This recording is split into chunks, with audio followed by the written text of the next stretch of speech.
But we'll be sharing all the recordings only in Russian and in English, because, well, the possibilities of Zoom do not allow us to record all the interpretation channels. Also, we are live streaming on YouTube, the main channel, the Russian channel, but some point later we'll be uploading the English version as well. There is another and there's another request. Please check that if you are not talking at the moment, please check that your mic is turned off, so that there will be no noises and that would go in the way of our speaker. And if you want to ask any questions while the speaker is speaking, please use the chat. But after each presentation, there will be time for Q&A. You'll be able to turn on your mic and to ask your question, and the speaker will reply to you. Also, dear speakers, dear participants, if there are any questions for the speakers that are making the presentations in Russian, if you are asked a question in English, please turn into the Russian channel, and the interpreter will be translating the question there for you. So I hope these rules are understandable.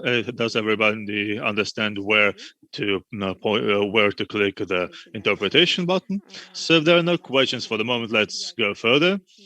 So let's take a look back what events we had within the Green Skills Camp. I'm giving my thanks to the participants that took part in all our events, that were actively participating, made questions, asked questions. Our experts do their best to put most of their of what they have developed, most of their knowledge within the solar and hydrogen energy into this event. And today is the final event, the Green Skills Talk. So let us take a look at what we have today. Today we will have 6 presentations, 6 presenters, and we'll be speaking about the environmental problems and the carbon the carbon that gives the damage to the environment, and how to minimize the carbon footprint, how we minimize the carbon footprint, and also what kind of personnel we need for this new reality, for these new spheres of life connected to the green economy.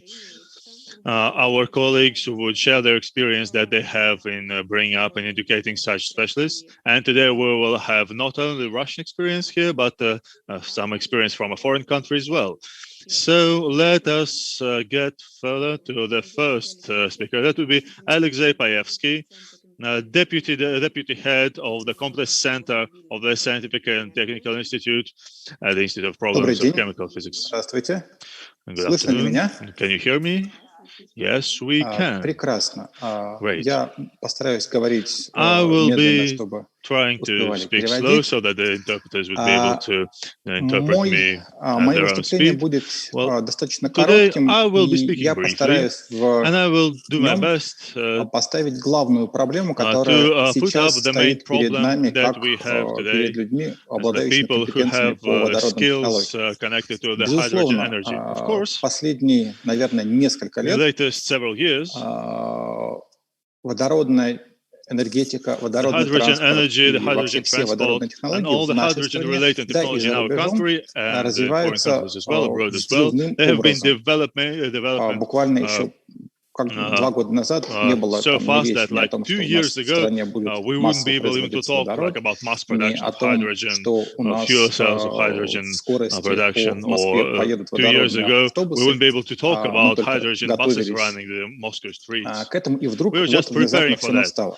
And now И suddenly here we так are. получилось, что у нас And сейчас as it happened, with this explosive growth, технологии, the развитие их и technologies, внедрение опережают their development наличие and their доступных кадров. implementation, they are going faster Дефицит than кадров the personnel that we в have. области водородных технологий, So we have водородные a real технологии, deficit напомню, of это personnel один из главных наших within the ответов на hydrogen все renewable energy. And экологические вызовы, в hydrogen первую очередь renewable на energy глобальное is потепление и прочее.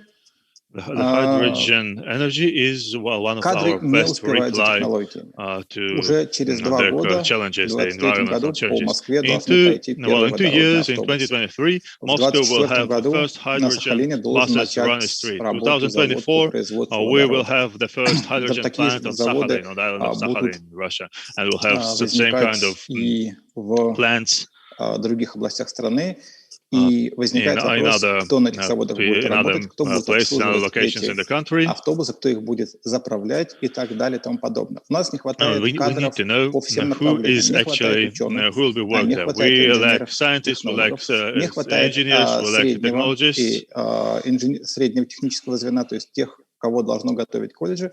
Поэтому и самое главное, у нас не хватает преподавателя. And we lack the professors, we lack those who give education. And that's why in our center, we, as our main goal, we perceive the educational programs and all of their versions. And whatever we can do, well, maybe there's not much that we can do. Около 6 магистратур. I will show you a slide, I will show my presentation. Секундочку. Wait for a moment, please. Так,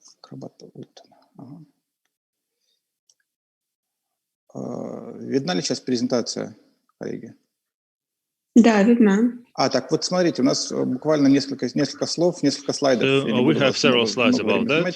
I won't take much of your time. Делаем очень много разных форматов. We are having several formats here. The lectures for popularization of science and online courses for non-specialists, up to master courses, doctor's courses, graduate courses, etc. We have several types of courses for that. We are allowed to do diploma works. We work together with WorldSkills Russia, with company in energy and our colleagues. We will be introducing the hydrogen technology course. И у нас есть еще очень разные уровни образования, то есть и школа молодых ученых, и разные лекции. И самое главное, что даже этого сейчас не хватает. And what we see is that this is not yet enough. 4 разных модуля, и на них не хватает людей, чтобы читать. Поэтому я думаю, что всем тем, кто сейчас заинтересован в водородных технологиях, нужно в том числе в том числе и применить свои силы, приложить свои усилия на подготовку преподавателей. Потому что помимо всего этого есть большой запрос и на повышение квалификации от различных корпораций, которые вкладываются в водородные технологии, и Росатом, и КАМАЗ, и Роснано. Нужно создавать новые лаборатории. Мы, например, создаем лабораторию в Сахалинском университете, и там тоже нужно готовить как сотрудников лаборатории, так и студентов, которые будут приходить, с ними тоже нужно заниматься, чтобы они были готовы работать в водородных технологиях. Поэтому главная наша проблема – это отсутствие кадров по водородным технологиям на всех уровнях.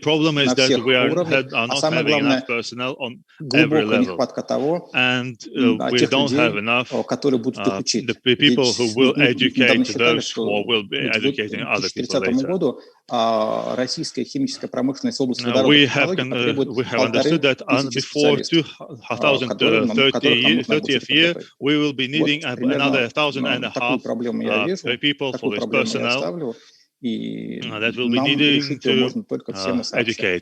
And that's a problem that we'll be able to solve only together. Большое спасибо за ваше выступление, за то, что обозначили важные проблемы.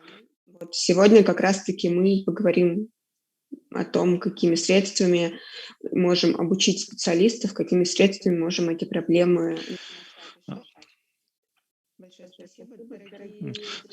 So, dear colleagues, please tell me if there are any questions for our first speaker. Да, если вдруг нужно будет поговорить по образовательным проблемам, if there is anybody who wants to talk to me privately about the educational topics, well, I'm always ready to talk with you and with our educational department. Да, конечно, сейчас скину контакт. I will be sending my contact information to the chat. Thank you for having your time, for creating some time. Давайте проверим еще раз. Коллеги, да, мы видим, что есть проблемы с переводом, с английским каналом, что вы слышите параллельно двух спикеров. Мы эти проблемы стараемся решить. Спасибо. Давайте тогда перейдем к нашему следующему выступлению. We heard your feedback about the two original audio, about the two audios, and we're trying to solve these problems. And but now we are transferring to our next speaker, Evgeny Vyborny, the associate professor of HCE, High School of Economics. Can you hear me? Yes, we can. I believe that I'm really lucky to have my presentation right after my colleague that was speaking about the lack of human resources, because we have just begun our cooperation with them, and we are creating one of the tracks on the specialist preparation. We have just started this preparation in 2021. And we already have some experience. We have started preparing several people, and we see high interest from students, coming from students.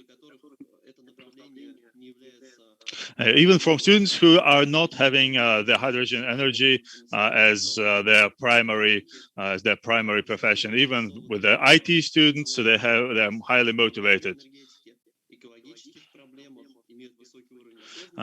Because of the level of environmental problem solving, the level of environmental knowledge is high, and they want to work more with the real problems in the world. And I prepared several slides for a short presentation. And another question while the speaker is preparing the presentation: do you hear two audios at the same time right now, or is it just one? Now it's okay. Okay, perfect. So I'd like to take a look at the latest trends. The questions connected to decreasing the carbon footprint. This is the policy that we have for all the leading countries until the middle of the 21st century.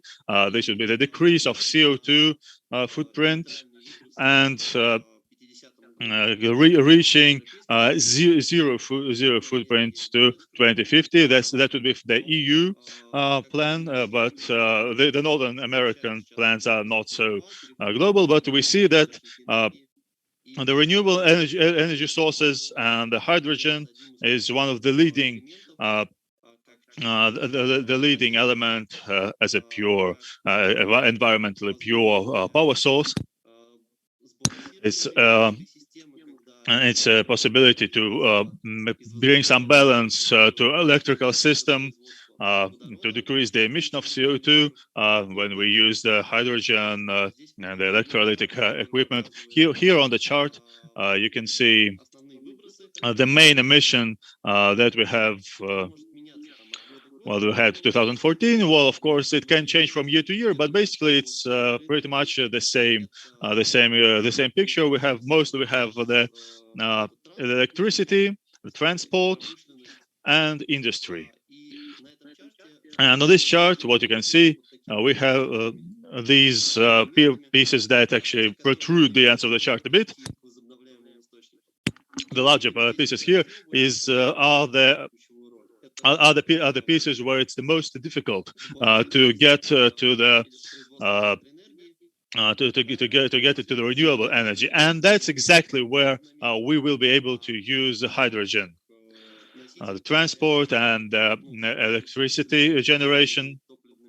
As hydrogen, as fuel, as electric fuel, they are able to bring balance. Here, we see shipping and aviation and long distance road transport as areas where it is quite difficult to go to renewable energy sources from diesel, from gas, from oil. But we now know that there are a lot of projects in shipping, in railroad transport, in aviation to gradually go into hydrogen. To do into hydrogen power, and this is exactly the explosive growth that we've been talking about. And of course, for that explosive growth, we lack personnel. On this slide, I'll just say it briefly that there are a lot of transport technologies in transport for hydrogen cars, etc. So technologically, it is more or less solved, more or less developed. But from the point of view of the personnel, there is still a lot to do. So the demand is high from the industry, from the state, from the citizens, from students that want to learn, from the society in general. Please know that new schools, new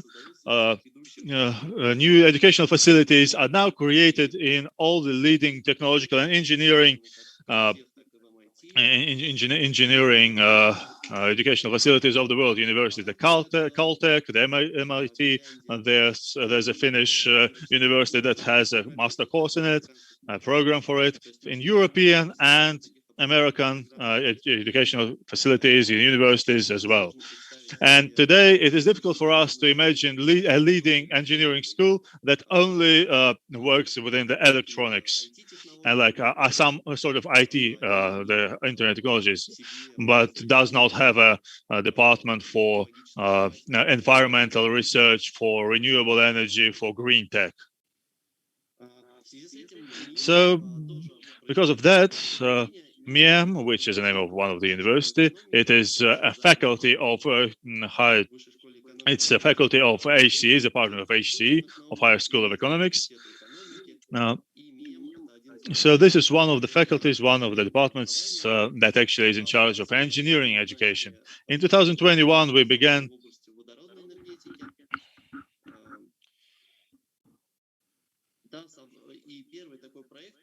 the first project we had together with our colleagues from the Institute for Chemistry, for Institute Problems of Chemical Physics. We made it together. There were students that came into these projects and started developing the technologies and learning the technologies of applicable hydrogen energy. At the same time, receiving the basic engineering knowledge.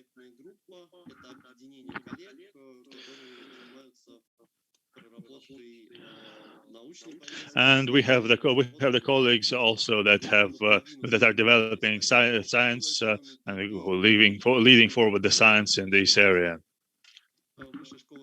The HCE, the Higher School of Economics, we are in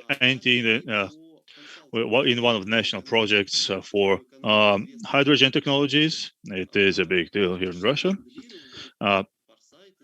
And the foresight researches, the economic modeling, and taking a look from these skills. Well, we do take part in hydrogen energy foresight, participating in developing the plans for some ministries, for our government.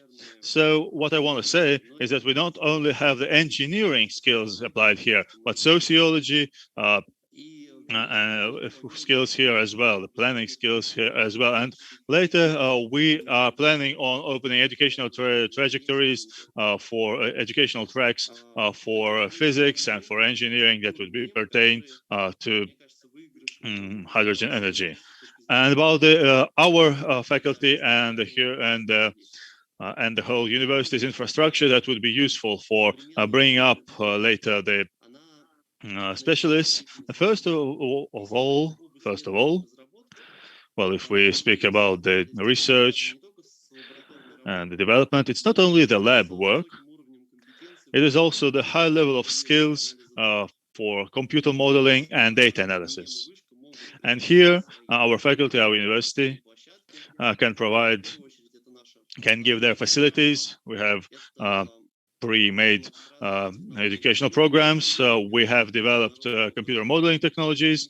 We have international lab for modeling, atomic modeling, for modeling of new materials.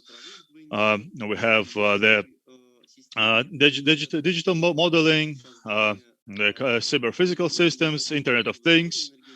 And while we're modeling the hydrogen energy, we need not only the physics and chemistry, but also the Internet of Things, the modeling, the cyber physics systems, and we can perform the risk assessment, etc. And that's exactly where we have the experience. Also, I'd like to speak about infrastructure. Right now, in our university, we have one of the most powerful supercomputer, Charisma, which is one of the top 10 in the CIS, former USSR countries. And the students can use it, can perform calculations for their own projects and perform the modeling. And I'll give you an example. One of the projects that have already been launched and where the students had begun to work, this is the hydrogen energy sources. And from the part of our university, I'm actually the lead in it. And from the Physical Chemistry Institute, we have Alexei Levchenko as the institute leader, as the project leader. I believe that's what I wanted to say. I believe that on this path, we would be able to walk quite for a long time to open more educational tracks. We see high interest in such kind of education tracks from industry and from students as well. Thank you. If there are any questions, I'll be happy to reply. Thank you, Evgeny, for such beautiful analysis and for your experience of your university. We would be glad and happy to work together with you, and I hope that our colleagues that will be that are here today will be glad to work together with you, because it is a topic. It is an important topic for some. For the areas that are not fully developed yet. And Evgeny just sent his contact information to the chat. If there are no questions for the moment, I suggest that we continue. If you have questions later. Давайте тогда перейдем к нашему следующему спикеру. Это Елена Юдинцева, представитель компании InEnergy. Хочу сказать, что с компанией InEnergy мы достаточно тесно. I'd also like to say that for our next participant, the InEnergy company, we are closely working together for the hydrogen energy, and we had to organized a skills camp together already.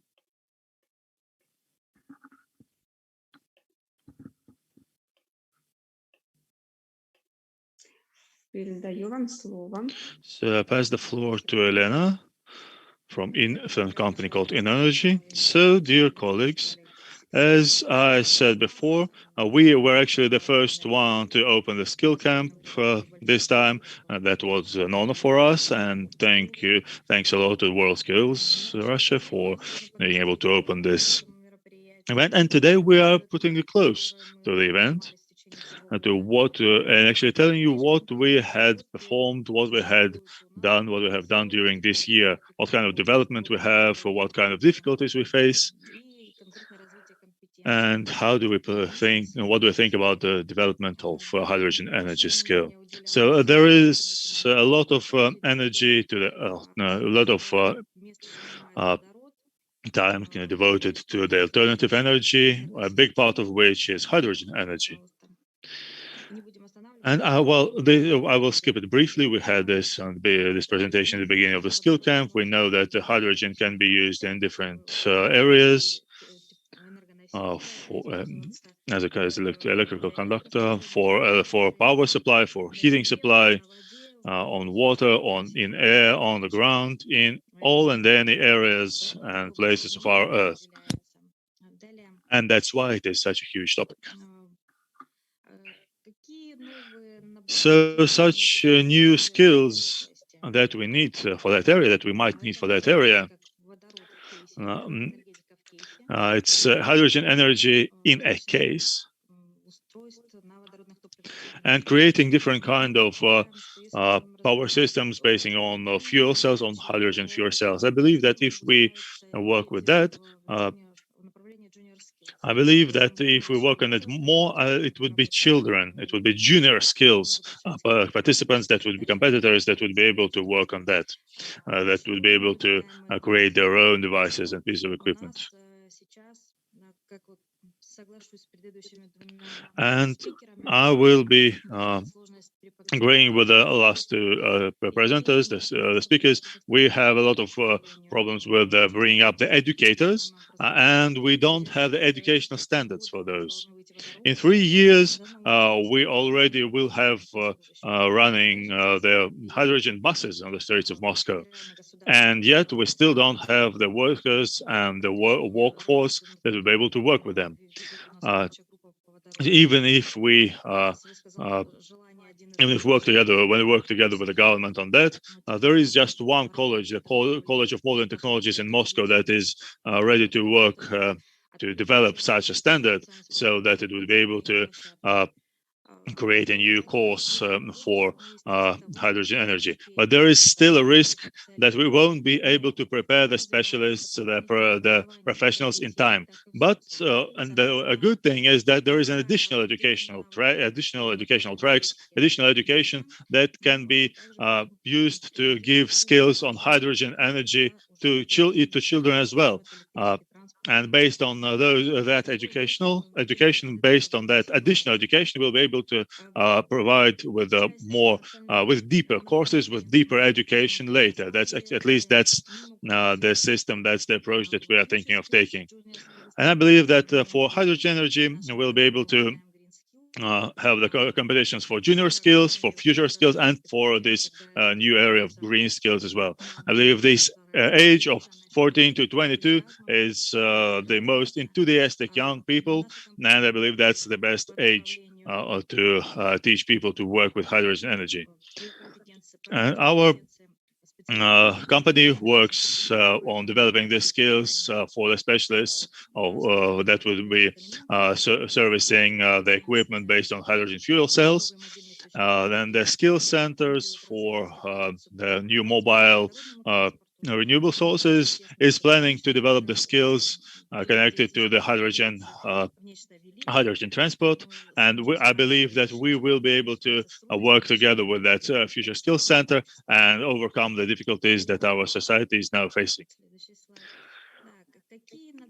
So what kind of modules we can already provide at this moment if our hydrogen energy skill is becomes a part of the world skills? This would be this would be the specialist for backup and offline hydrogen fuel cell power systems. We can provide 3 modules, 3 tasks that we already know how we're going to do them. One of them is assembling of backup offline power systems for hydrogen fuel cells. Another one is commissioning test and service of hydrogen fuel cell systems. And the third one is technical diagnostics of hydrogen fuel cells within the backup and offline hydrogen power systems. And to prepare the specialists, to prepare the professionals in this, our company in energy has developed the training equipment. On the left, you can see the hydrogen energy contest training kit. It's called Assemble Your Own Fuel Cell. This is the one that one of our employees, Yana, was showing to you on the very first workshop on the Green Skills Camp. And such training kit can be sent to different kind of educational facilities in Russia, so that the children would be able to experiment, to create their own, to assemble their own fuel cells and have the first touch of the hydrogen energy. And this is the first level, this is the first stage that every and any student can go through and receive the necessary skills. The only thing is needed is to want to do this. Another device, which is a more complex one, is a device for practical research for offline below 1.5 kilowatt electric power systems. And right now we're testing it, preparing the design documents and our employee Yegor was showing it to you on the first, was presenting to you on the very first workshop. Showing what kind of skills we need for such a specialist, and it can be used even in even in industry. But for industry, we will need it in a smaller way. We don't need so much devices for the equipment, but it depends. It has many uses, and it can be rebuilt and reassembled in different ways that would be needed for different uses. And of course, to bring up a specialist, we need to create an educational track, an educational program, and to support the specialists, to support the future specialists, the students. So once we have a goal, once we have a clear goal, then we'll know what kind of program, what kind of steps our students will need, our competitors will need to go through, and we'll be supporting them along the way. And we'll need coaches and children. We are open for this kind of activity.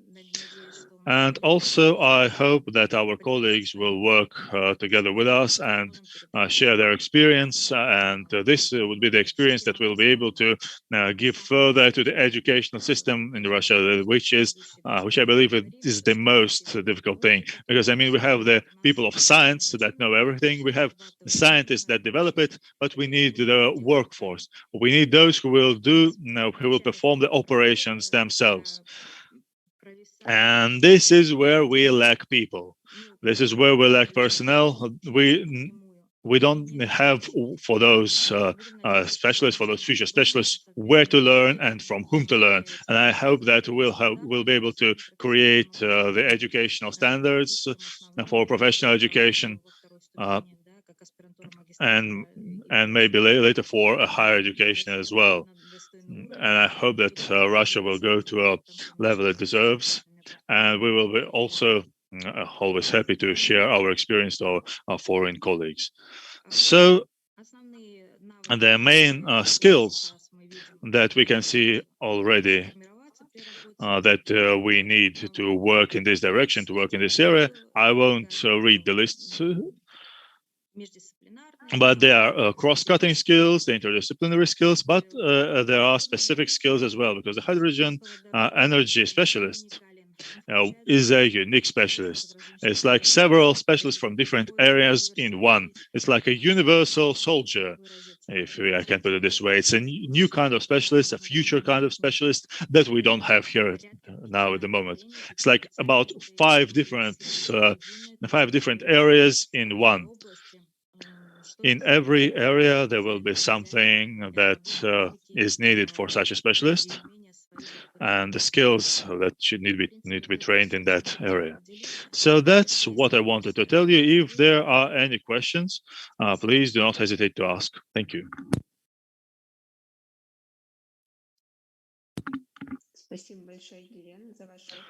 Thanks a lot, Elena, for sharing your experience, for being ready to educate specialists, future specialists. We see that there is demand for specialists in hydrogen energy, and we see that we already have some answers, already have some activities in reply to this demand. If there are any questions, if you would like to ask anything, please do not hesitate to ask, Elena. If you have any questions later, if any questions appear later, you can ask them in the chat, and we'll coming back to Q&A session in the end of the event. And Yelena just shared her contact information. You can contact her directly. You can contact her in our Zoom chat. So that was the first block, the first section about the hydrogen energy. And now let us go to the solar energy and take a look at it. I'm glad to pass the floor to our next presenter, to our next speaker, the chief Slava Rapov, the director of Unigreen Engineering. It's a Russian company operating in the solar energy industry. Good afternoon, colleagues. Если вам удобно. I will be showing you the demonstration, the presentation, if that's okay for you.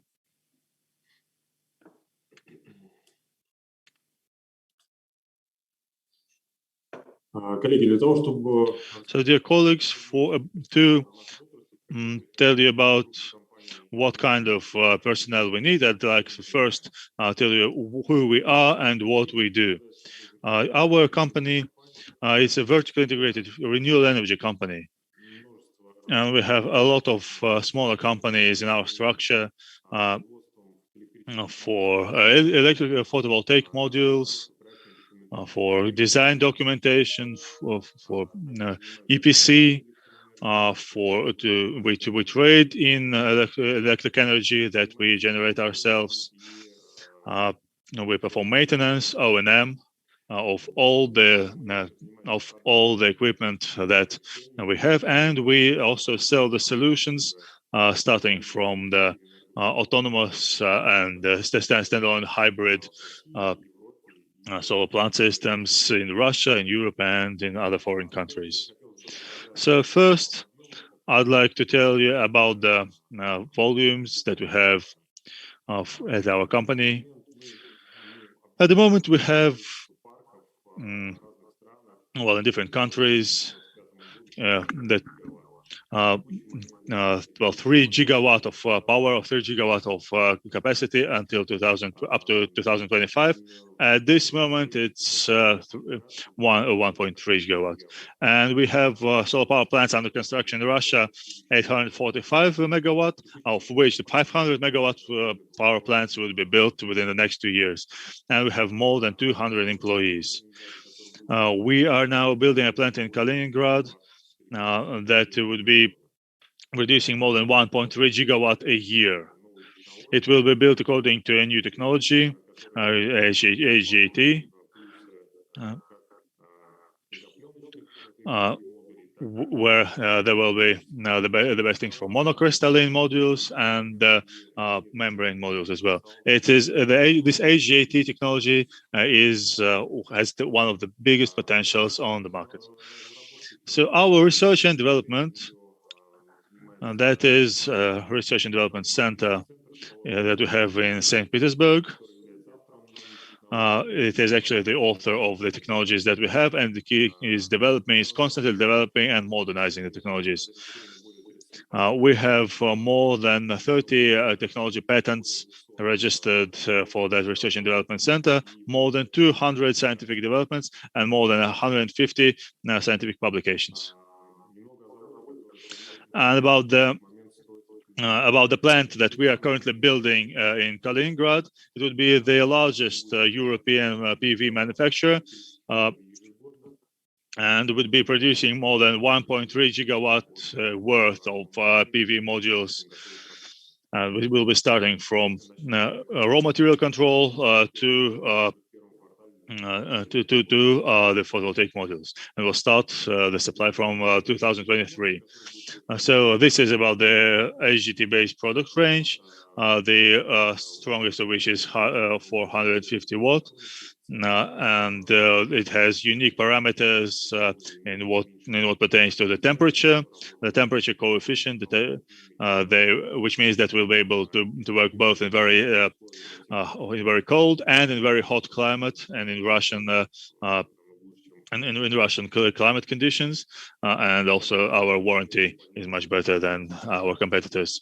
Also, we plan to produce HGT cells that we will be able to use for roofing, for architecture, for cars, etc. So about the solar energy market in Russia and in the world. So it is one of the most growing energy markets in the world. It is planned to commission 145 gigawatt of capacity by the end of this year around the world.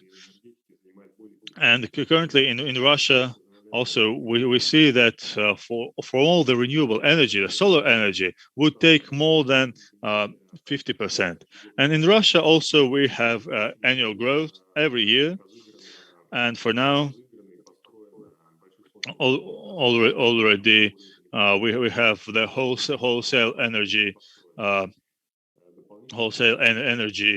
power plants for 1,500 megawatt, and another 775 megawatt would be commissioned by the end of 2024. So for now, at this moment, our company, Unigreen Company Group, have built 8 solar plants. Solar plants for 80 megawatt, and right now under construction there are 885 megawatt solar plants. Also, as I said, we are also developing different kinds of solar power systems, rooftop PV systems, floating power plants, standalone hybrid that can be used at any place that we need from traditional generation or someplace where we cannot use them. Also, we're working on residential, on the photovoltaic system solutions for the rooftops, for the facades, customized for our clients' needs. So now, if we come to since we actually take a big part of the solar power generation from development to construction and commissioning, since we work on the whole market, that's why we need specialists, solar energy specialists in all areas, starting from engineering, design, and construction specialists to specialists that work in operation, and the R&D engineers, the designers and certification specialists for photovoltaic modules, for mounting supports. And also we need specialists that will be working with the operation and maintenance. Also the commissioning of solar plants, because the commissioning of solar plants is quite difficult from what we are usually what we had here in the energy service before we came here. And also, we always need economics, finance, trading specialists. So unfortunately, since we have not had our education tracks for renewable energy in our higher educational institutions, in our universities. We only had them for a bit. We have to employ new people that have no professional or almost no professional experience, and then we provide them with trainings, but the training takes up to half a year at least, and that's why we are glad that this topic that is really very important is being touched and talked about here and now, and we will be really grateful to those who prepare the people who will be able to work on this market, to work in this area, and to drive us all to further success. That's it for me. Thank you. Thank you very much. Thank you for shedding light onto the information of what broad range of specialists you need. And I hope that our next speaker, our next presenter, will be able to give some answer to that demand, to tell you what has already been done and what will be done later. Please tell us if there are any questions for the speaker that we had right now. Mr. Apov just shared his contact information in the chat. So if you have any questions for the moment, please do not hesitate to ask them. If you have questions later, please write them to the chat. If there are no questions at the moment, please let's get to our next speaker, Alexander Fedorova, a WorldSkills Russia expert. Good afternoon, colleagues. I hope you can hear me. Yes, we hear you, but we can't see you. Well, I'll be sharing my screen, so you won't need to actually see me. So I'm really glad to see all of you today again. I mean, we spent several wonderful days together. And today in my presentation, I might be repeating myself on some topics that we had before. And also I will be speaking on what we have done already for solar energy and renewable energy skills. On the slide that you see now is what World Skills International believes is the occupational standards for renewable energy. This would be sun and wind, biomass, biogas. The different areas and also the specialists will be able to perform installation and designing and to perform service operations on different kinds of equipment. So that would be a renewable energy superhuman. So when we about a year and a half ago, when we started to work on developing the skill, we had several types of questions. Where we have such superhuman trained, and is there a real demand for such specialists?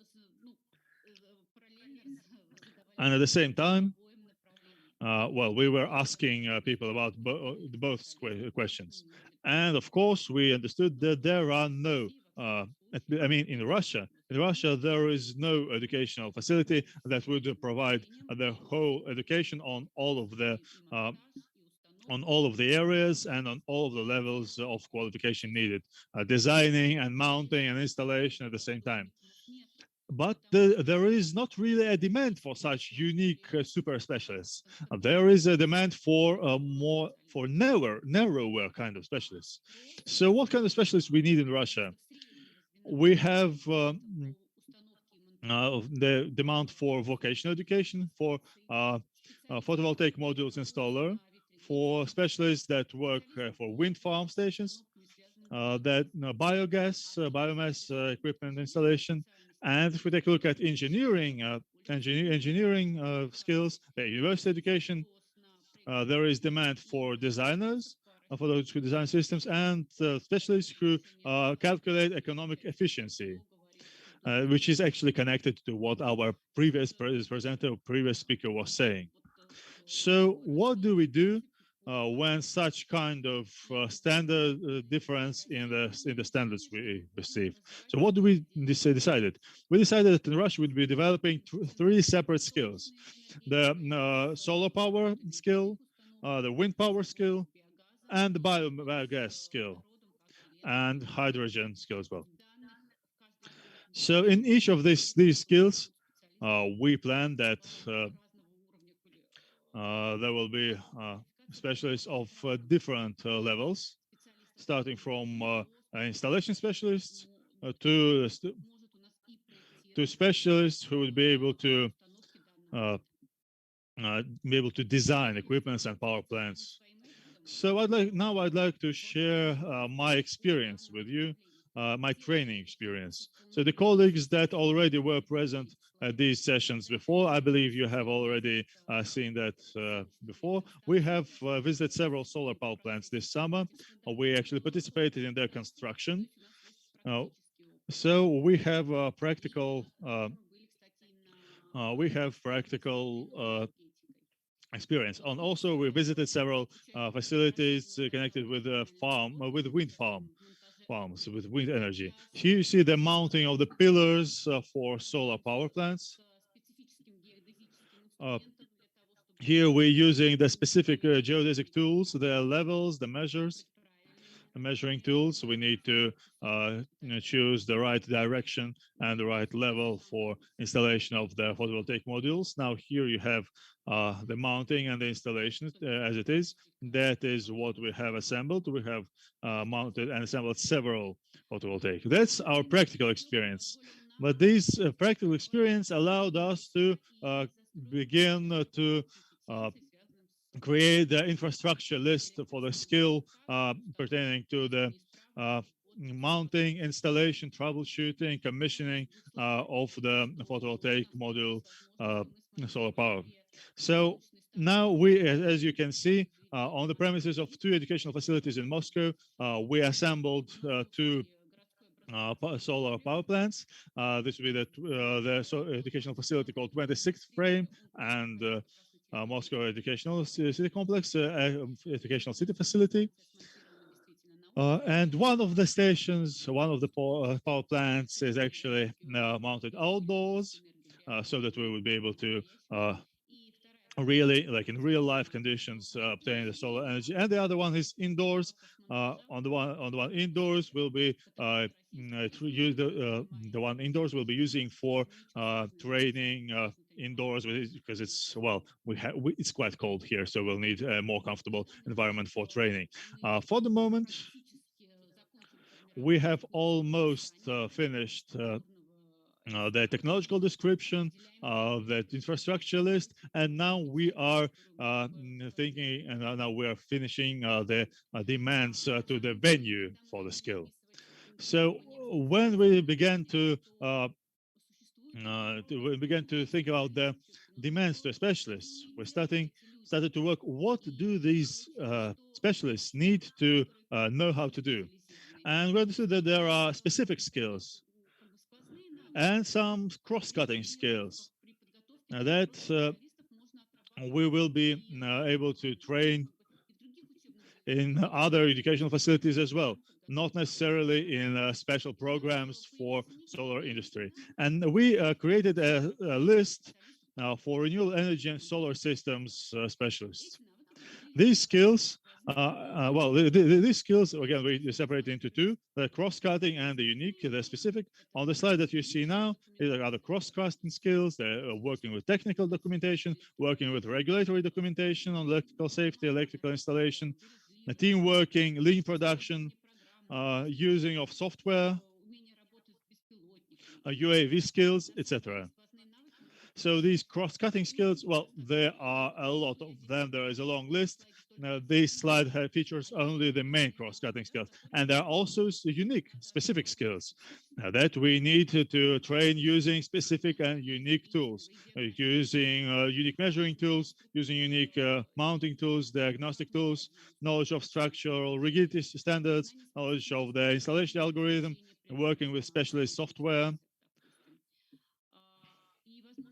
and probably some other skills we will be able to put into that group when we work on training these specialists. But the unique system of world skills is, we have some skills already, right? And we have already the educational program for these skills. And for the cross-cutting skills, we can already train people on them based on the best educational programs, educational standards that were created within the framework of other skills in the work skills, like electrical installation or working with metal beam technologies, constructional metal work, information network cabling, digital construction, manufacturing team challenge, UAV, industrial control. So in world skills here, we already know how to bring up the specialists in these directions, these areas. So now we only need to take out the best technologies and evaluate the skills that we can use to bring up the specialists on our renewable energy skills. And we only need to separate that from what we do not teach at world skills yet and create educational standards and educational programs that will be unique for this skill. So this is our experience that we have in developing and promoting this skill about what kind of value we can bring using that into the society. That is our experience, and I am ready to answer any and all of your questions if you have them.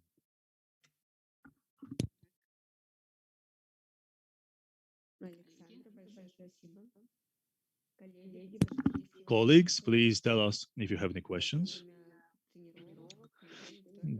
But I believe there were a lot of questions during our trainings, workshops this week.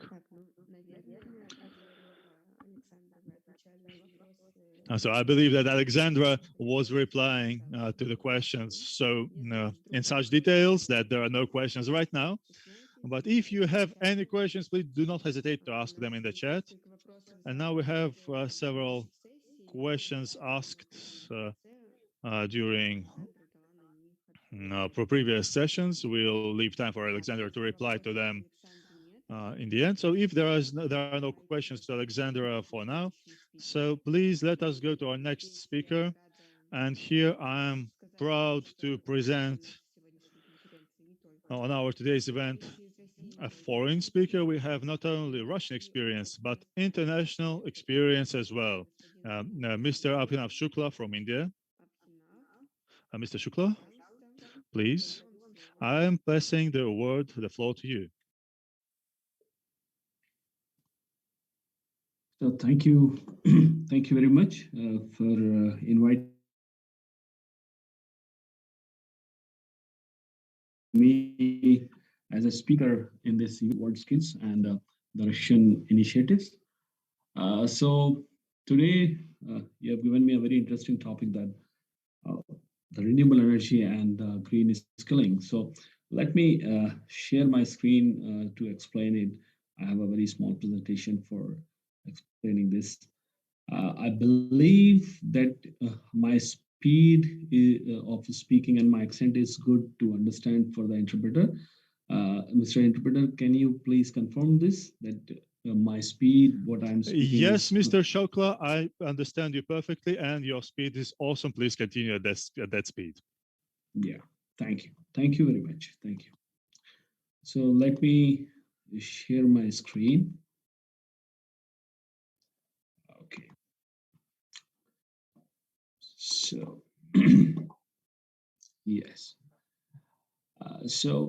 Today I'm Abhinav Shukla, presenting a small presentation on renewable energy and the green skilling. So what we are facing here in India, I'll discuss something about that, and we will actually discuss a little about the different renewable energy sources and the skill development in the renewable energy and the green sector. So what are the different services we have usually in the renewable energy sectors, and who actually needs the training or the upskilling? We will discuss this, and where is the weak link in the skilling? This we will discuss, and some challenges. I'll give you some practical example and my suggestions. So I'm Abhinav Shukla, a mechanical engineer, basically, and my core skills are installation of solar power plants, small wind turbines, consultancy services, and training. I'm also a master trainer for the Skill Council for Green Jobs. I'm doing training on behalf of the Ministry of New and Renewable Energy. I'm doing training on behalf of Ministry of External Affairs and in India. And at the same time, I'm a deputy chief expert for the World Skill Shanghai 2022. Now, my first experience in installing a power plant since last 14 years, and I have a research background also in dual axis tracking. I have a consultancy experience in India, Dubai, Oman, and Nepal, Malaysia for the different sectors. Conducted more than 100 plus training programs, the classroom one, and more than 50 online training programs, trained almost 4,000 professionals in India and different part of the world also. So I'm representing International Solar Alliance for the training of bankers and the utility officers. In India, we are doing the training program with World Bank for the distribution companies, and they are, now the forefront for the deployment of the solar power plants in India. So let us discuss about the different energy sources, what we are having now. The renewable energy sector is also working with the coal-based power plant, natural gas, and the nuclear power plant. They all are generating together. They are pumping the power into the transmission system, and the consumers are consuming because all of them are now on-grid system. So we have different sources like water, biomass, wind, sun, geothermal. out of which the solar energy is now becoming most popular because of its cost. The photovoltaic solar modules are very easy to install, very fast to install, and they are cost effective also. The cost of the production of the electricity is now becoming very less. Say in 10 years back, everybody was talking about the grid parity with the coal-based power plants. But today, in India, we are taxing on the solar power plants. We are having taxes on the solar because they are becoming so cheap, anybody can install. More than 80% of the natural disasters are climate related, and one of the very important reason behind that is the power production. So it's a well-known fact and very good quote I would like to show you here is the solar power is not about the fashion, it's about the survival, Mr. Sir Norman Foster. So we have to think very, specifically and sustainably. And if you see the different sources, let me give you the first idea about the hydropower plant. They are actually 16.6% of the total, electricity. I'm sorry, there's some problem. And yes, the total electricity production for the renewable energy is 70% by the hydropower plant. And if you see the wind power installed capacity is now 743 gigawatt, and they are contributing around 1967 terawatt hours. Solar photovoltaic power plants are 592 gigawatts since 2019, and somewhere around contributing 727 terawatt hours. The small hydropower plants are around 150 gigawatts, and if you see the tide energy, they are also very good, and now becoming very popular. The wave and the tide energy. The very important fact, if you see here for the tidal energy, is the power density. Okay, the power density for the solar power plant is 1 kilowatt per meter square insulation. But for the if you consider San Francisco coast, it's around 25 kilowatt per meter square for the wave energy. So it is also a very important one. And if you consider the 1 million investment in this area, so let me have a highlighter here. Yes. One.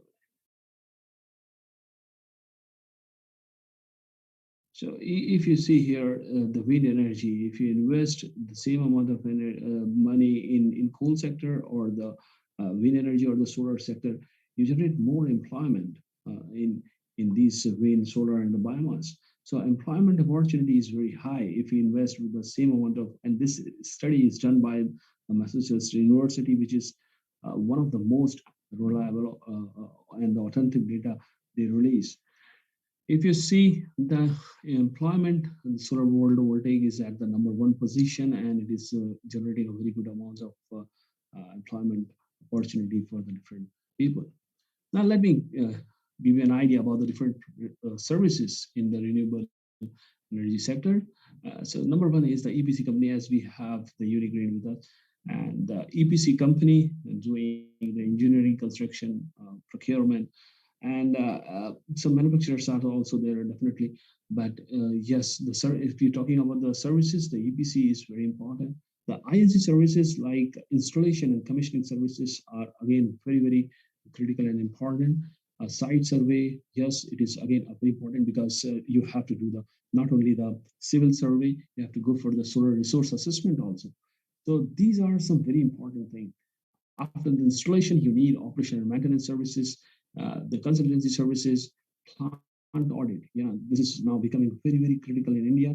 The auditing of the plant during the installation, after the installation, plant audit before procuring the components, because there are many misleading companies, those who has commitment at a different level, but what they supply is something a different quality. So the plant auditing is becoming very, very critical these days. Structural engineers for the soil assessment or the roof assessments are very, very important.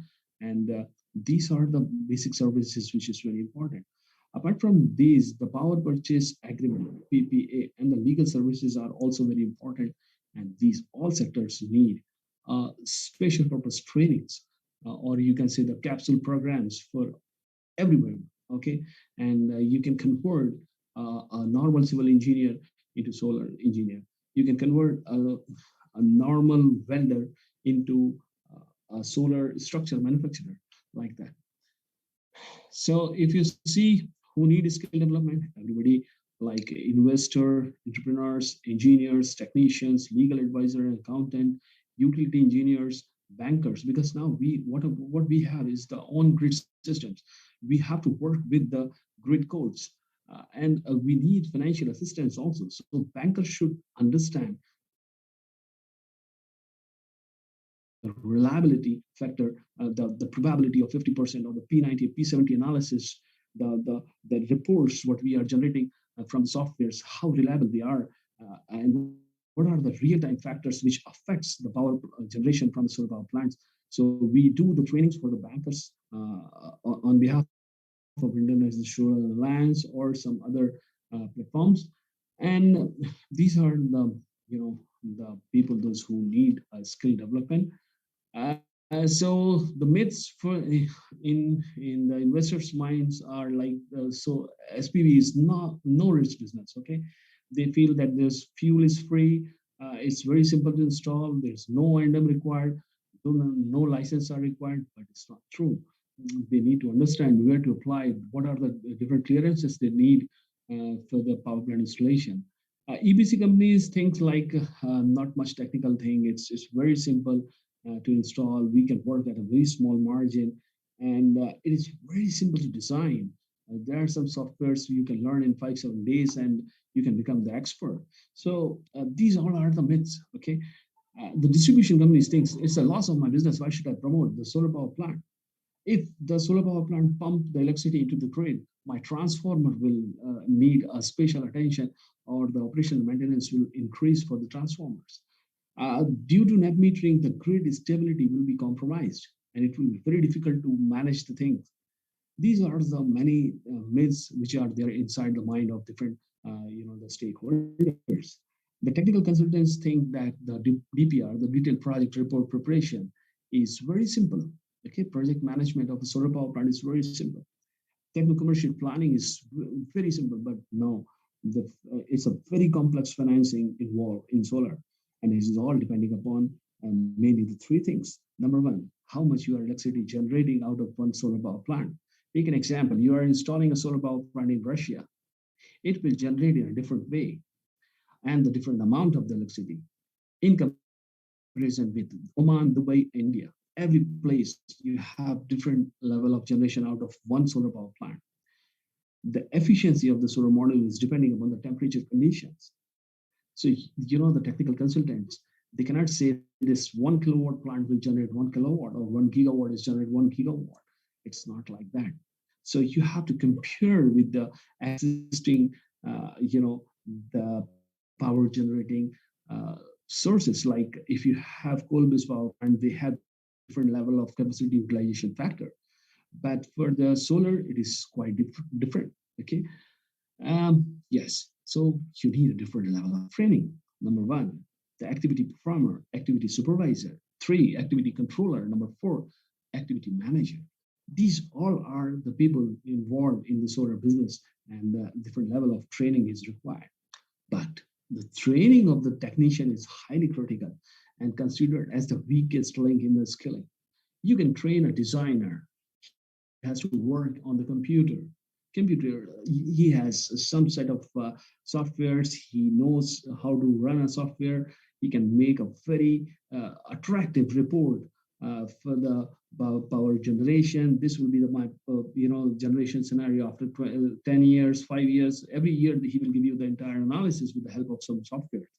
But the real challenges comes because of the activity performers, the technicians. They are not aware about the critical aspect of solar photovoltaic installation. It is not the simple electrician one who can perform the solar power plant installation. They need upskilling of from converting a normal electrician to a solar electrician. So what are the challenges for that? Number one, the electrician. Those are usually they are working with the AC electricity. Now they have to understand the DC electricity also. They need to understand, because DC means earlier it was only 12-volt batteries or 2-volt batteries. But for the solar, you are going beyond 1000 volts of DC. Now in India, we are going with the 1500 volt of DC. So the DC electricity has their own way of handling safety parameters. Everything is different. Number two, the civil and the mechanical part is again very important. So how beautifully you are doing the grouting, how beautifully you are tightening the solar modules, whether you are tightening uniformly or not, that is something very, very important. Number two, the design softwares, the CAD softwares. And the number four is the tough working condition. You have to prepare your candidate, one who can work in a very tough conditions. Like you have shown me that you are facing minus 16, but you go Australia today, it will be somewhere around 46 degrees in most of the places. So when you are a solar power plant installation, it may be installer, it may be a possibility of working in Australia, you're working in Oman or any of the Gulf country or in India. You have different conditions, and it is all put together different, and you have to prepare your candidate accordingly.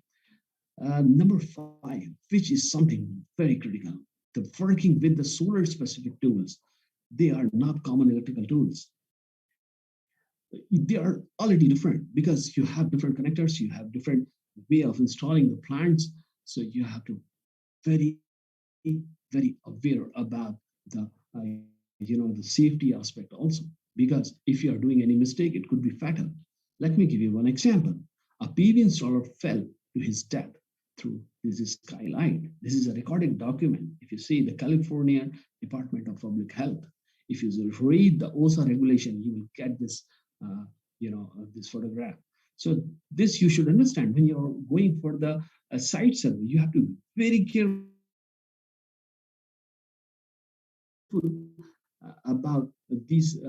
So you have to be very careful about the safety aspect also. So what are the likelihood for the hazard and what could be the consequences? The installer or the PV electrician must understand the risk aspect during the working. So he has to be, able to generate a risk assessment report along with the site survey report. So risk assessment report is very, very critical. Electrical thing, you need to use all the, the PPEs, the personal protective equipments. You cannot say that this looks very simple. There's no requirement of hard hat. There's no requirement of harnesses. It's okay. I can climb on, the structures, and I can work. I can tighten it very easily. And in fact, your photograph of tightening the solar model shows the same thing. But sir, with due respect, this is not the right practice. You should understand they have the sharp edges. They have galvanized coating. So they are not good for the human skin. This is something very unfortunate happened in India in 2019.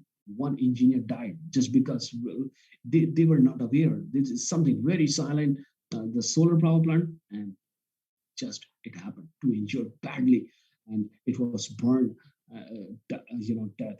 And this is unfortunate that 27 years of a person is losing his life. It's not a good thing, and it's not acceptable in this industry of solar photovoltaic. Now let me give you some specific example, which will give you a clear understanding what I'm actually what I'm actually trying to explain you about, specifically for the solar PV sector. See, there are many things like this for the biomass, for the biogas, for the wind energy, but I have very less time, so I have taken only two examples. Number one, let me give you about the positioning of clamps and the bolts, whatever you have. If you read any of the data sheet, it will give you this solar module is capable to withstand 5400 pascals of load conditions. Okay, this is the value you will see. Okay, this clamp is capable enough, but when you will use 8 mounting hole and bolts, this is not written. Nobody goes with this. They don't understand. They go with the 6 bolt, and if they are not satisfied with the strength, they will go with the different type of clamps. Okay, so these are the clamps, different clips, very popular nowadays in India. So these are different clips which have plug and play types. Manufacturer is Remond from Germany, but they are manufacturing in India, in Maharashtra, Pune. So the different clamps are also there. So every place is having different level of understanding related with this nuts and bolts. Okay, the length of this clamp, the thickness of this clamp, the grip, what they have, it is all different from the country to country. Now, if you're using the clamps, the position of the clamp is very important. The holes they made on the frame by the intention that if you hold from that point, you will get say 5400 pascals. But if you are holding from here, you will never get the same the strength, because when there will be a wind pressure from the backside, this holding from this point, or if you are holding from this point, it will never give you the same strength which is required. Results, you can see the total loss. This happened in eastern part of our country, where we usually face the hurricanes. So the storm. It was a very huge storm, but this plant we have lost. Okay, many plants in that area, in that vicinity, we lost totally. But see, in the same place, this plant does not have any kind of damage. Why it is so? Number one, correct weather assessment. Number two, right selection of mounting structures, low cost and the high reliability. They are the ballast structures. They are connected from the bottom. They have a very low height. So when you are going for the high strong regions, you have to work with this. Same like this, if you're working with an area of like in Russia, you have to consider not only the wind load, you have to consider the snow load. But a person who is getting a training here in India, they cannot even imagine about the snow load. 99% of Indians have never, seen the ice. So how they can imagine how much weight it can come on the module's frame or the glass. The third thing was right placing of clamp, and nothing happened to this plant. It was category 4 strong. It was huge, but the correct collection and the right placing of the clamp is the reason nothing happened to this plant. Now, second example, some electrical part. I have seen that you are also using this type of the crimping tool. It is good. It is very good and acceptable for the entire industry. It is a standard crimping tool. But do you know, for the MC4 connectors, we need a different kind of crimping tools, different kind of cutting tools, cable cutting tools, the stripping tools.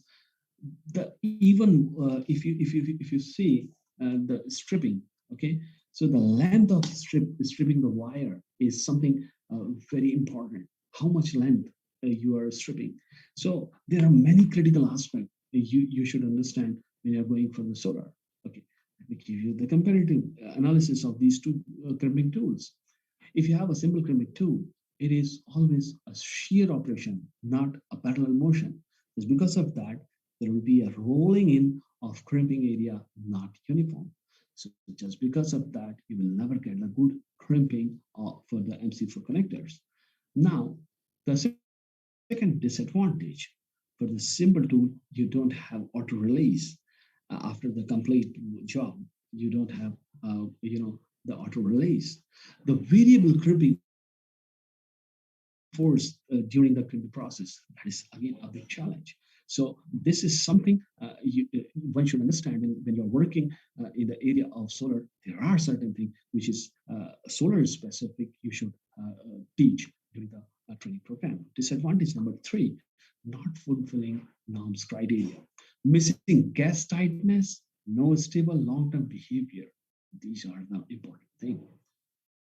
Solar plant caught fire. See why that happened.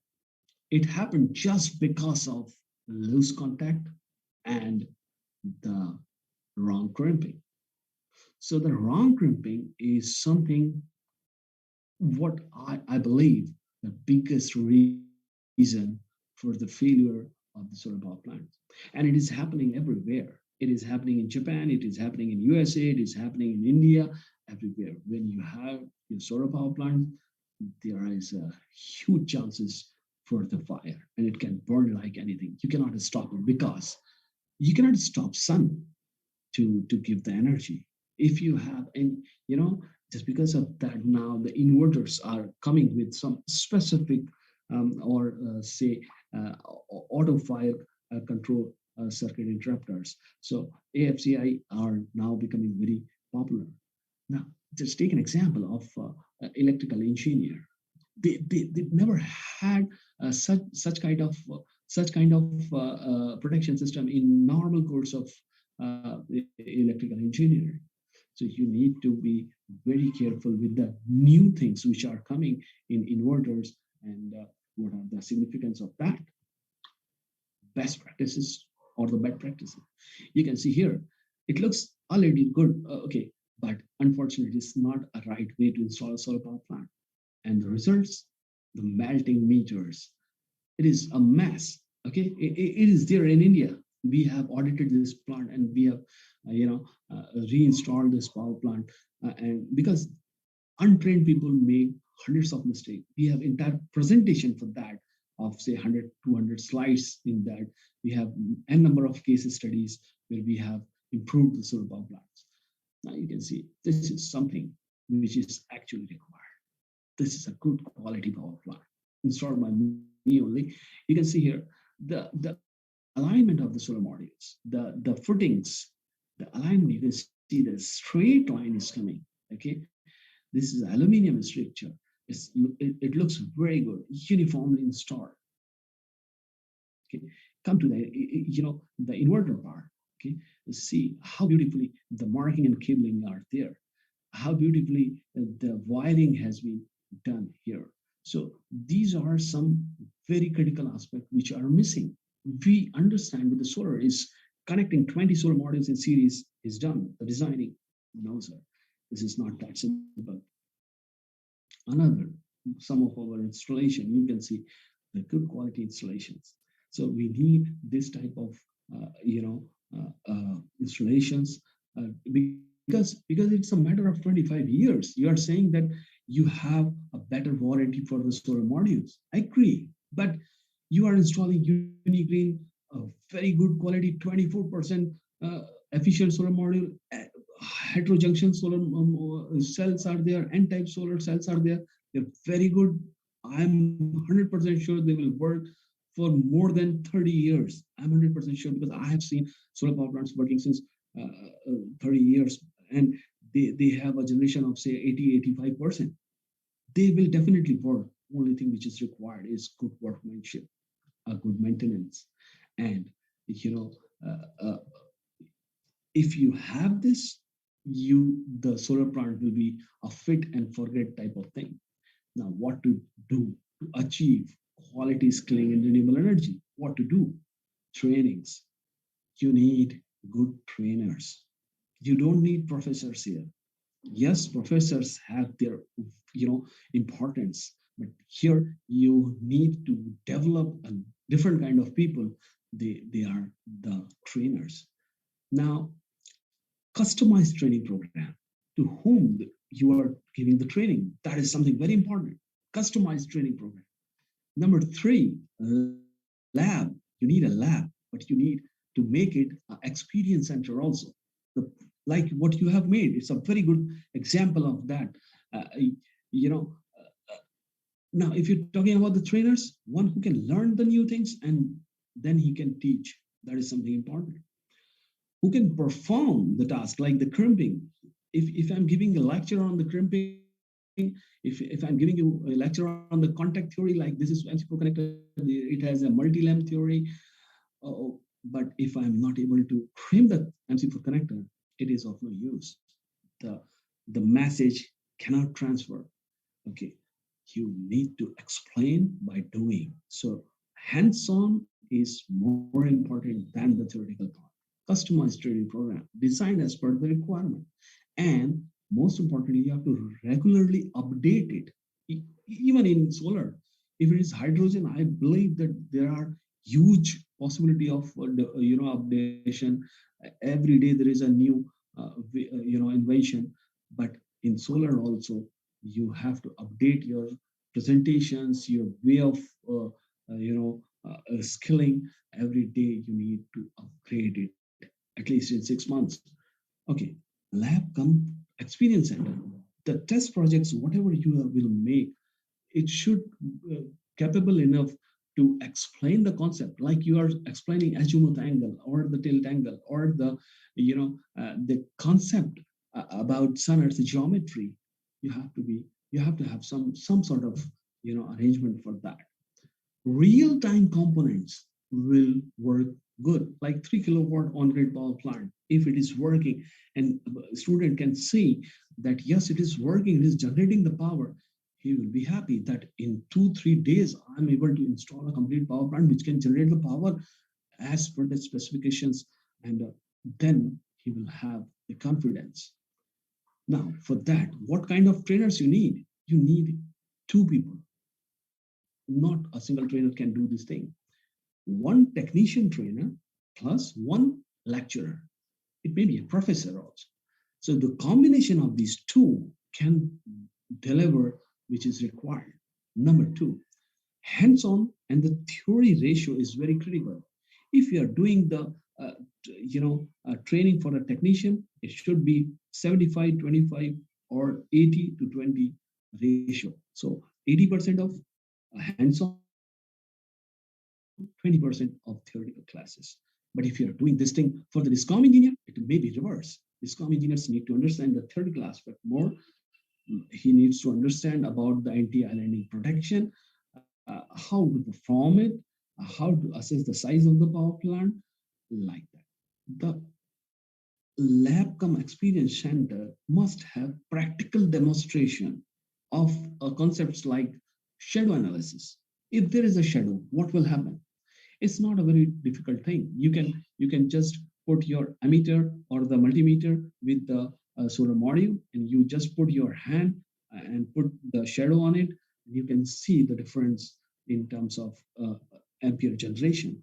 So earthing resistance, if you're measuring, you have to measure it with the help of some 3-point earth testing method or the clamp earth testing, whatever you are having, you have to show, and the student must understand how to measure it, how to make a good earth pit to have a safe solar power plant. So let me give you some example what we have developed here in India. You can see here, this is a DC system, and which is having a solar cooker and smokeless burner, and for the villages and solar street lights. So this is a demo. Uh, Students can assemble, disassemble it. The complete tools with the name, because usually students don't know what are the names of it, and the complete thing like solar pumping and the solar water heating together. So pumping and heating.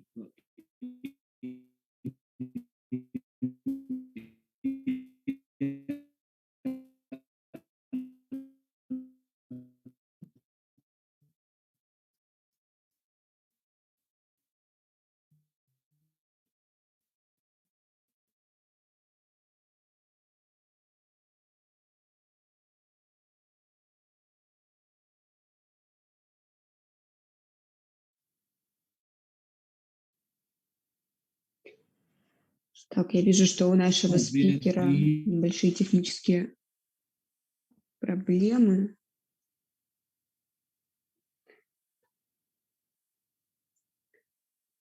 Так, ну хорошо. Mr. Shukla, are you here? Can you hear us? Or shall we wait for you? When you are done with your technical difficulties, I hope you'll join us again. But since we are actually a bit out of time, we'd like to get to our last presentation. It's a surprise for all of you. We've prepared a video for all of you. Oh, we have Mr. Shukla back. I don't know what happened. У вас, наверное, прервался.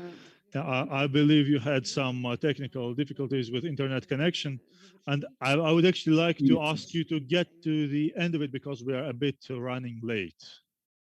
Okay, it is almost done from my side.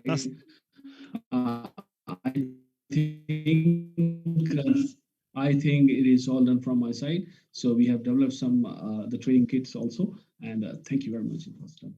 I don't know where I have lost you. Unfortunately, this type of forms are having some problems like this. Thank you very much. So I'm sharing this with all of you. My suggestions are there in this slide. So thank you very much.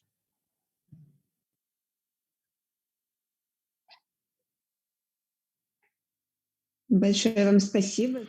Well, thanks to you, Mr. Shukla, for your invaluable experience. It was very useful for us to get to know it.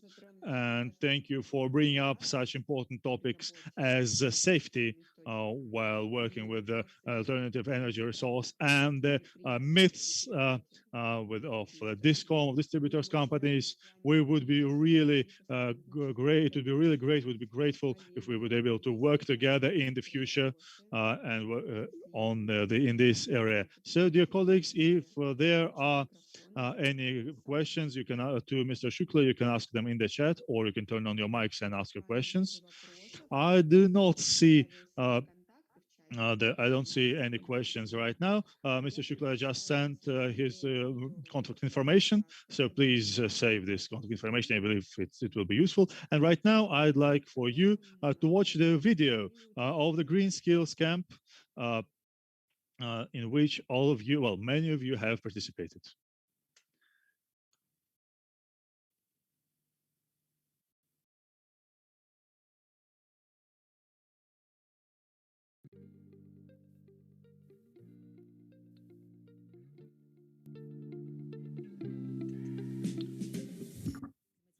The climate agenda is becoming more and more important for all the countries in the world. Different technologies are emerging, and industrial enterprises, energy enterprises, they will be switching to new technologies that will reduce the emission. And it's important for us to be able to prepare the specialists so that the specialists will be ready when the new technologies come to the workplaces. And these new technologies, they are, of course, taking into account the latest Russian international trends, and that's why we have skills camps. That's why we have such kind of events. And then we have educational programs that will be developed and inserted into general educational system.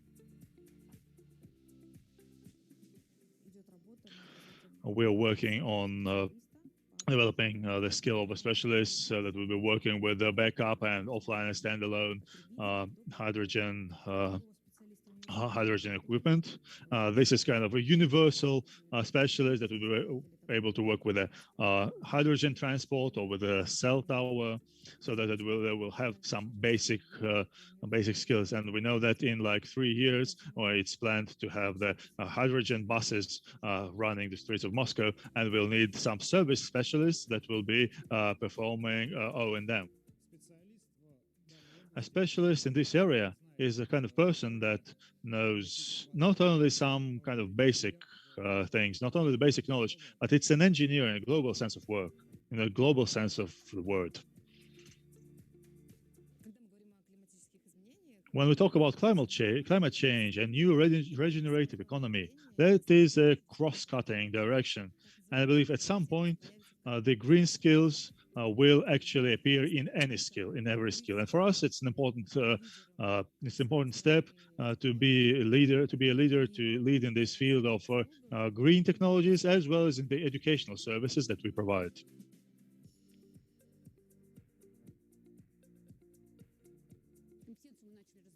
We began to develop the skill a year ago, and we've contacted a lot of different stakeholders that are interested, a lot of different enterprises that are interested in developing these skills in our country. That would be also one of the biggest manufacturers of solar power stations in Russia.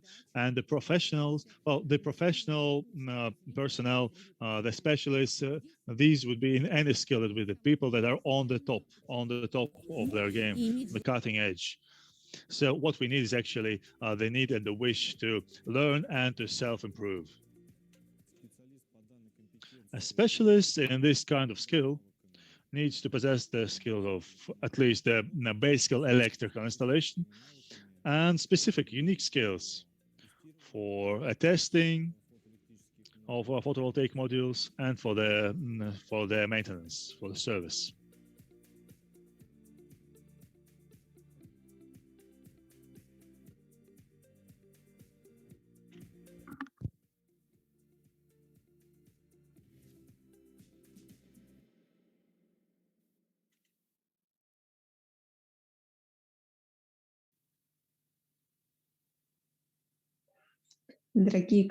So, dear colleagues, this, I believe, would be coming to the end of our session, of our event today.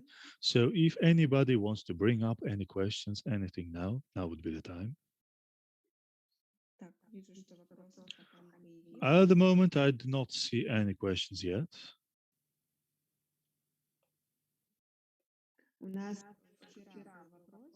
So yesterday we had a question.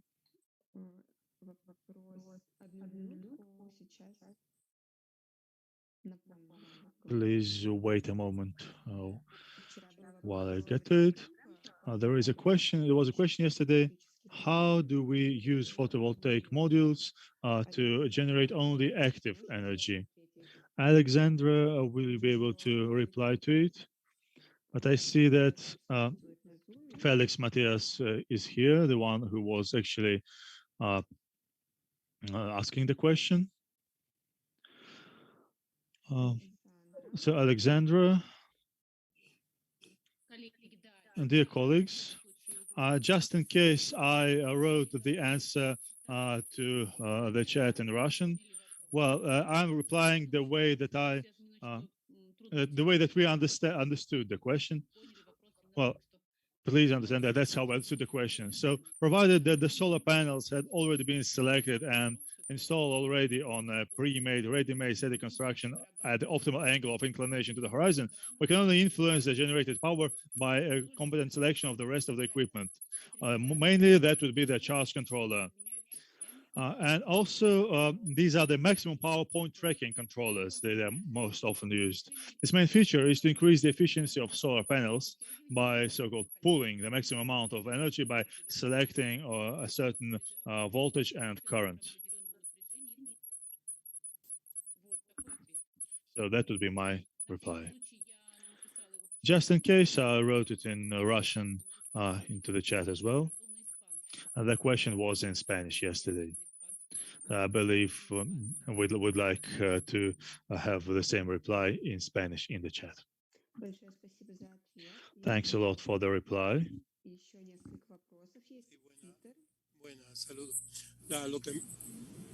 Sí, gracias. A lo que me refería es que en la mayoría de los países estamos penalizando a las industrias por bajo factor de potencia. Si nosotros en una industria producimos energía activa y no tenemos forma de acompañar esa energía activa con energía reactiva, entonces el factor de potencia de la empresa se daña ya que la reactiva la tenemos que sacar o extraer de la red de la empresa suplidora. Esa fue mi pregunta, porque solamente con los paneles fotovoltaicos podemos producir energía activa. Solamente esa fue mi preocupación.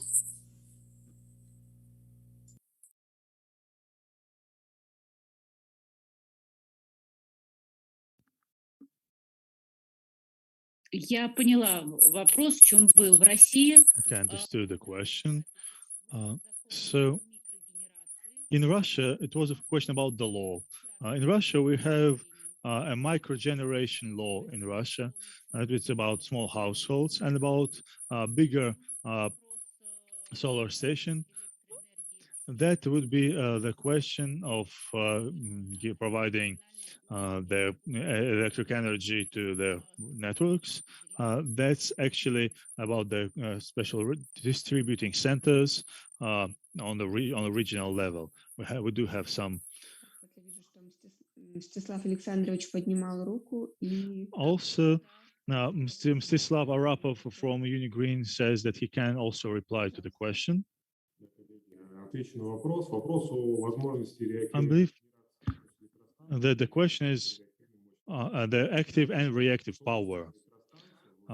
The solar power plant using the network inverters can generate both active and reactive.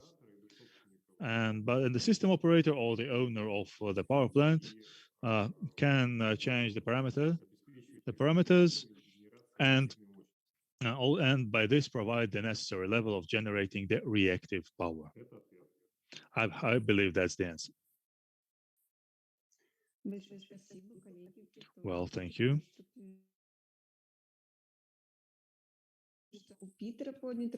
I see that Peter has his hand raised. Peter Monnery. Hello, how are you? Fine, thank you.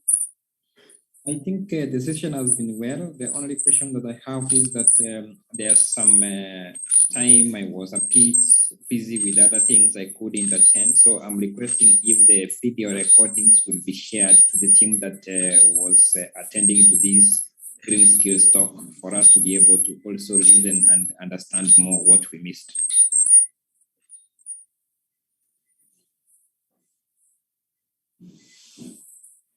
Да, спасибо большое за вопрос. Я буду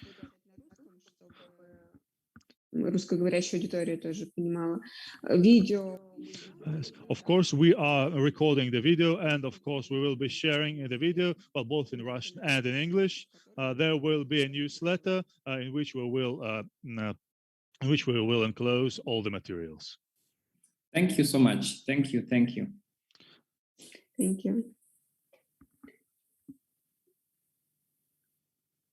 Большое спасибо за обратную связь. Thank you for your feedback in the chat. Please do tell me if there are any other questions at this moment, maybe to some particular speaker that spoke today. Так, ну, пока вопросов.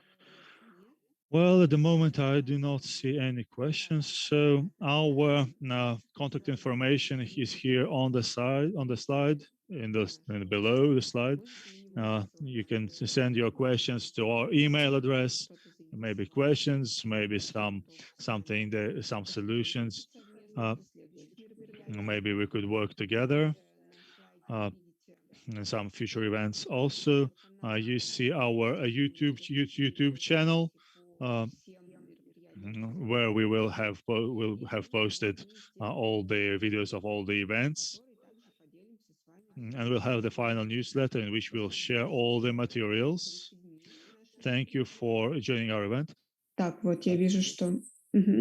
Да, вижу, что в чате.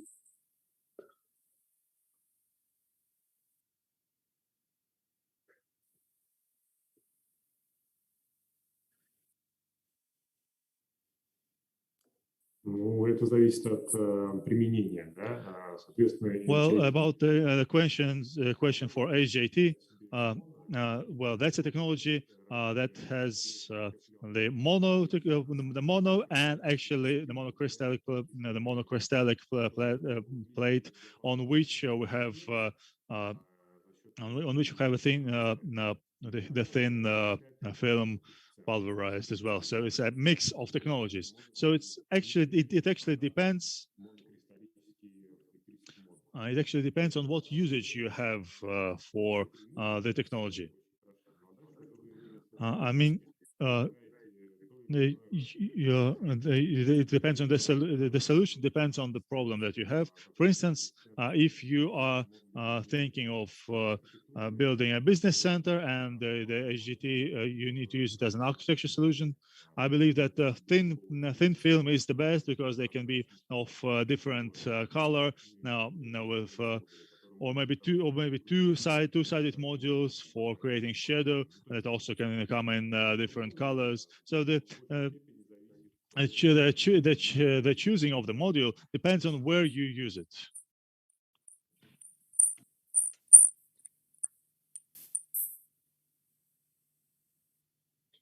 Большое спасибо за ответ.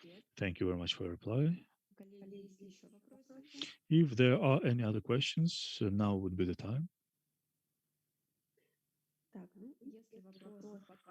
Well, since there are no questions for now, I suggest we finish for today. That will be the end for today. So let us give thanks to our wonderful speakers that raised really interesting and important questions and gave some answers to them, to the questions that we're interested in. Also, let us thank our partners